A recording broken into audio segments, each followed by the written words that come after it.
Now that we've got a pretty good idea about what type of technology is available to us and the various connection technologies associated with TCP, it's time to move into some more detailed information and talk about scan types and methods that are available to us when using the TCP protocol, which we indefinitely will be using. Basically, these scan types are descriptions and details associated with methods for enumerating information from hosts on the network.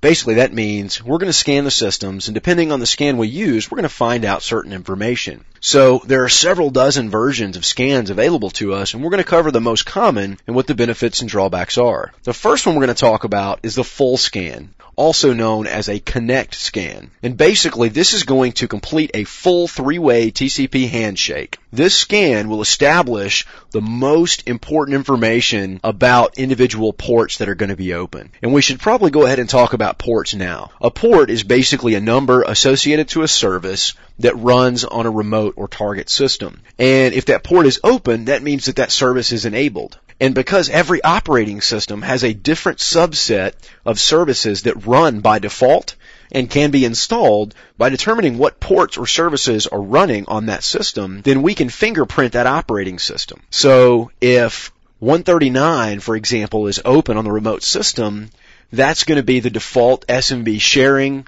and network services port for Windows. If that port's open, we can pretty well determine that's a Microsoft Windows operating system, and so on and so forth for each individual operating system. So basically, different scans are going to be useful for different systems depending on how they respond to our requests. So the full scan or the connect scan is going to be the most effective because it actually completes the communication process and will give us a more accurate result of whether the ports are open or not. And the major drawback here is that because you're completing TCP communication, there are 100 different places that could be logged. Probably the system that's receiving the communication will log it. Any intrusion detection systems will definitely take note of that. So it interacts so much with the network and with the host that it's easily traced and easily detected. Now the next type of scan is a half-open or SYN scan, which only initiates the first of the three-step process with the remote host or target. This is probably the second most effective method of scanning, right behind a connect scan. The reason that this is so effective is because it appears like legitimate traffic and legitimate communication attempts. It goes out to the system, it sends a synchronization request, and the system replies back to us, and we ignore that. And that lets us know if they replied back on that particular port, then that port must be open. And another great thing about this is that we are actually evading most firewalls. Depending on the frequency of how we do this, to the firewall, it looks like a standard TCP connection request. So it's definitely an effective method of scanning. It's also very fast because we're only sending one packet and waiting on one packet to come back. Then we can assure ourselves that it's going to go pretty fast on the scan process.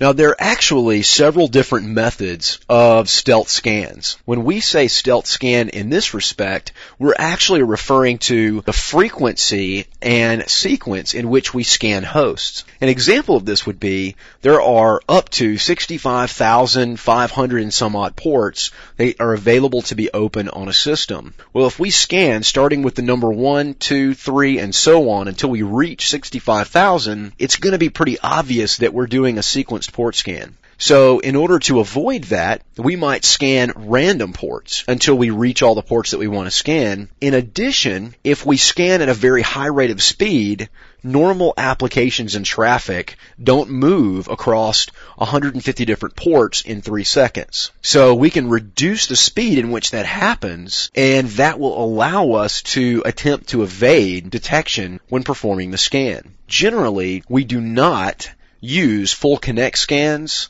or full scans in combination with stealth scans. Although we can, it's still easily detected, and doing so on a large scale makes it even easier to detect. So in general, the SYN scan is also known as a stealth scan. In fact, in most cases, it's called a SYN stealth scan. But you can use other forms of scans, such as Christmas scans, in combination with stealth techniques that will allow you to attempt to go unmonitored.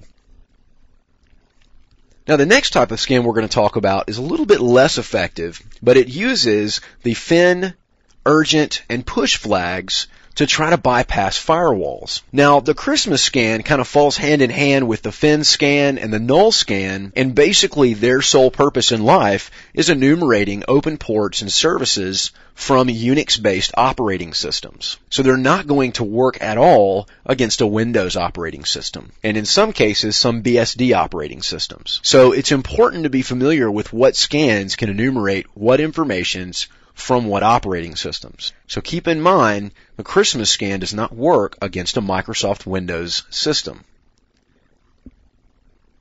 Now, the last scan that we're going to go into detail about before we move into UDP and ICMP is going to be the ACK scan. And basically, the ACK scan is unique in that it is trying to evade intrusion detection and intrusion protection systems, specifically firewall rule sets. What it basically does is try to map out what rule sets are available from the firewall. So we're going to be looking for those reset packets to come back on open ports. And by doing that, we can identify what systems are running on the remote system. And when we receive those resets back, that lets us know that that port or service is unfiltered between point A and point B, which is where a firewall would usually reside.